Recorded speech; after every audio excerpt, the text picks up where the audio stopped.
Bien que l'annonce du Québec ait surpris une bonne partie du pays, elle ne s'est pas faite dans le vide. Voilà déjà des mois que l'Alberta prépare le terrain pour sa propre séparation. La première ministre Danielle Smith s'est engagée à tenir en 2026 un référendum sur le maintien ou non de l'Alberta au sein du Canada, et elle a déjà fait adopter une loi abaissant le seuil nécessaire pour que les citoyens puissent déclencher ce genre de vote. C'est un cadre juridique pensé pour donner à la population un pouvoir direct sur l'avenir de la province. Dès que l'Alberta a annoncé ses intentions, le Québec a tendu l'oreille. Paul Saint-Pierre Plamondon a même offert une ovation à Smith, qualifiant son plan de modèle pour sa propre province. François Legault a ensuite dévoilé la création d'un comité d'exploration constitutionnelle, une équipe chargée d'étudier les démarches légales à suivre pour quitter la fédération. Sur papier, ça peut paraître technique, mais sur le plan politique, c'est la première étape concrète vers une rupture. Et les chiffres commencent à jouer en leur faveur. Un récent sondage a montré que le soutien à la souveraineté est passé de moins de 30% à près de 40% en quelques semaines. Ce n'est pas un simple caprice de l'opinion publique. C'est une progression réelle que les stratèges politiques prennent au sérieux. En Alberta, l'élan est tout aussi fort. Un sondage mené en mai a révélé que 65% de la base de Smith appuie l'idée de la séparation. Avec un tel niveau d'appui, on est loin d'une idée marginale. Les deux provinces avancent maintenant en parallèle.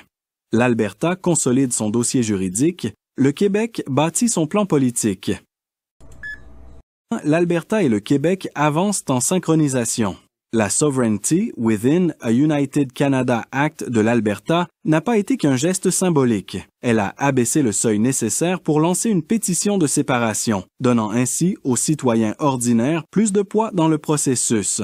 Le Québec a vu ce changement et a rapidement emboîté le pas avec ses propres mesures législatives, signe qu'on est ici bien au-delà du simple théâtre politique. Ce sont des gestes concrets vers une possible indépendance. La coordination saute aux yeux. L'Alberta met en place les outils juridiques, le Québec élabore des politiques et organise des forums publics. Et ensemble, ils construisent un plan directeur que d'autres provinces pourraient reproduire. Pour la première fois depuis des décennies, plusieurs régions parlent ouvertement non seulement de leur insatisfaction, mais d'un véritable retrait de la fédération.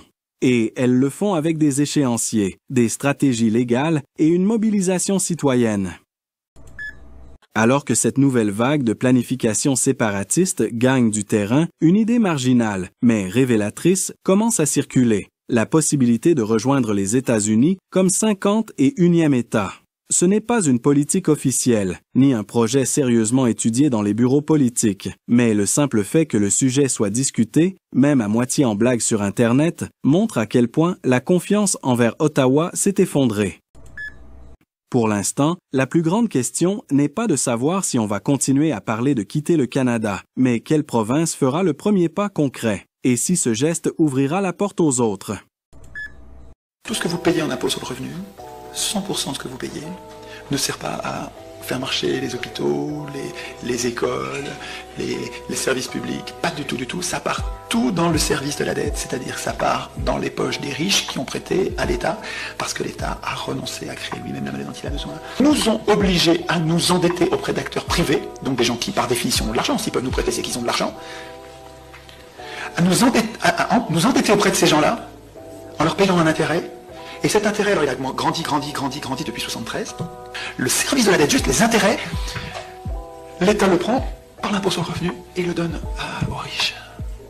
Purée, mais c'est incroyable qu'on accepte un système pareil. C'est juste incroyable qu'on accepte. C'est incroyable qu'on appelle représentants des gens qui sont capables de nous trahir au dernier degré comme ça. La statue appelée la statue de la liberté, elle tient la torche de l'illumination, qui est la torche prométhéenne de la franc-maçonnerie. Et si vous allez à la statue de la liberté, vous verrez une plaque en bronze à l'intérieur disant que ceci a été donné au gouvernement américain par les maçons du Grand Orient de France. Et c'est un symbole du Grand Orient, de la franc-maçonnerie en Amérique, le porteur de la lumière. C'est exactement la même torche qui est portée lors des Jeux Olympiques. C'est la torche de Prométhée. Ce n'est pas la torche de la liberté? Non, ce n'est pas la torche de la liberté, c'est la torche de l'illumination. Je voulais ajouter aussi qu'au verso du Liberty Dime, sur l'ancien dime américain, il y avait le faisceau que vous pouvez chercher dans l'encyclopédie ou dans le dictionnaire. Et si vous cherchez le mot fascisme, vous verrez que le symbole du fascisme mondial était un faisceau de bâton, un faisceau de tige avec une tête de hache. Cela était au verso du dime. Eh bien, vous voyez cela de chaque côté du pupitre du conférencier au Congrès. Oh, absolument. Et c'est aussi le symbole du Sénat des États-Unis, c'est le faisceau. Mais le point que je veux souligner, c'est que cela était sur l'ancien dime. Maintenant, sur les nouveaux dîmes, vous verrez qu'il a été remplacé par une torche au lieu de l'ancien faisceau, parce que le fascisme a été utilisé un temps pour préparer le monde à un nouvel ordre mondial. Maintenant, le nouvel ordre mondial est en place. C'est pourquoi sur le billet d'$1, il est écrit « Novus Ordo Seclorum », c'est le nouvel ordre du monde. L'assemblage des batteries. Alors là, vous avez à la fois un désastre social et un désastre écologique. Désastre social, le cobalt est produit à 80% au Congo, quatrième pays le plus pauvre du monde. Ce sont, tous les ONG le disent, hein. Vous avez des 40 000 enfants qui sont payés $1 par jour pour aller porter le cobalt, et leurs parents 200 000. Voilà. Donc le cobalt, c'est un problème. Le lithium, c'est aussi un problème. Pour faire 1 tonne de lithium, il faut 1 million de litres d'eau.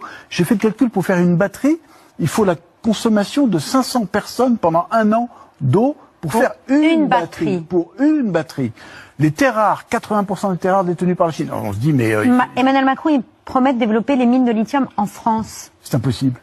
Ah oui? Alors, moi je dis que c'est... À court terme, mais... Non, alors... Il y a des ressources, hein. Il y a des ressources, mais pourquoi je dis que c'est impossible? À cause du choc écologique que ça représente. On va aller, au moment où on parle de sécheresse dans notre pays, aller consommer des millions de litres d'eau pour transformer de la saumure en lithium. C'est pas possible. Politiquement, c'est impossible à vendre. Je n'y crois pas du tout. C'est pas tellement le principe de la voiture électrique qui vous inquiète, c'est la marche forcée pour y parvenir, c'est ça? Alors, surtout déjà, dans le temps imparti. Déjà, 13 ans, c'est rien pour une bascule aussi importante que celle-là, une bascule sociale, une bascule sociétale. On va en parler. Et même 7 ou 8 ans, puisque les constructeurs se sont engagés à faire déjà, du tout électrique en 2030. En 2030, ça y est. L'écologie, elle tend la main, elle protège. Dans les vies d'écologistes, vous allez voir que dans les jours qui viennent, il fera bon vivre dans les vies d'écologistes. En écoutant Marine Tondelier, je n'ai pas pu résister à l'envie de vous montrer sur le terrain à quel point les villes gérées par ELV sont agréables en pleine canicule. Pour rappel, Paris est géré par Anne Hidalgo, main dans la main avec ELV depuis 2014, donc ça fait 10 ans qu'ils auraient pu rafraîchir la ville. Là, je me trouve sur la place devant l'Accor Arena de Bercy, qui est une mairie gérée par ELV depuis 2020 quand même. Cette place est un véritable îlot de chaleur, c'est infernal. Et la seule tentative de refroidissement qui a été faite, c'est d'ajouter une ombrière. Mais spoiler alerte, une ombrière sera toujours moins efficace en termes de refroidissement qu'un arbre. Et maintenant, voici l'état de la place avant qu'Anne Hidalgo, alliée à ELV, adapte enfin Paris au changement climatique.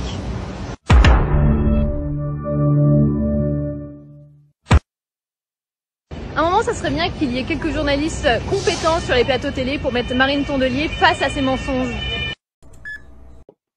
Ah, la blague de... Alors là, ça m'a fait marrer, je suis obligé de vous le dire, c'est que Grok... Alors pour ceux qui ne savent pas ce que c'est Grok, Grok, c'est l'intelligence artificielle de X, la plateforme X. Vous voyez, quand vous avez sur la plateforme X, vous allez à gauche, vous avez des tas d'onglets, et vous avez l'onglet Grok.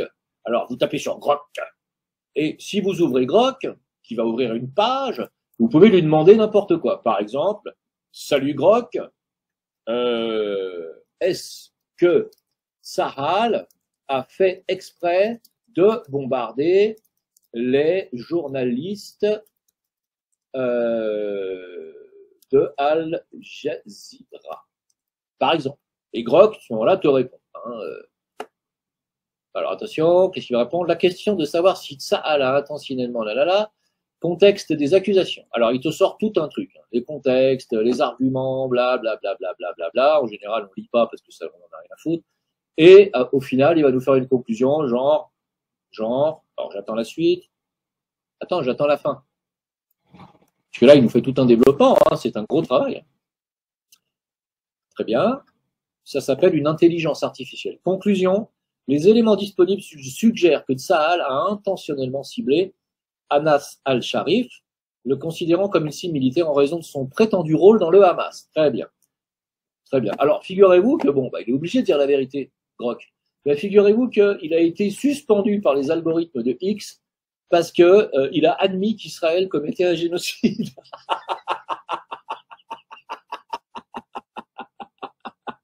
Ah mais je suis mort de rire. Mais je suis mort de rire. Allô, Grok, est-ce que Israël commet un génocide? Eh bien, selon les éléments, oui, tout à fait.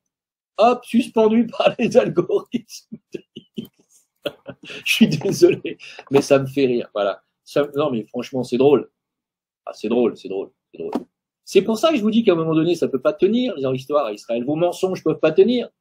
Parce que l'intelligence artificielle, vous voulez qu'elle remplace les humains, mais elle peut pas mentir.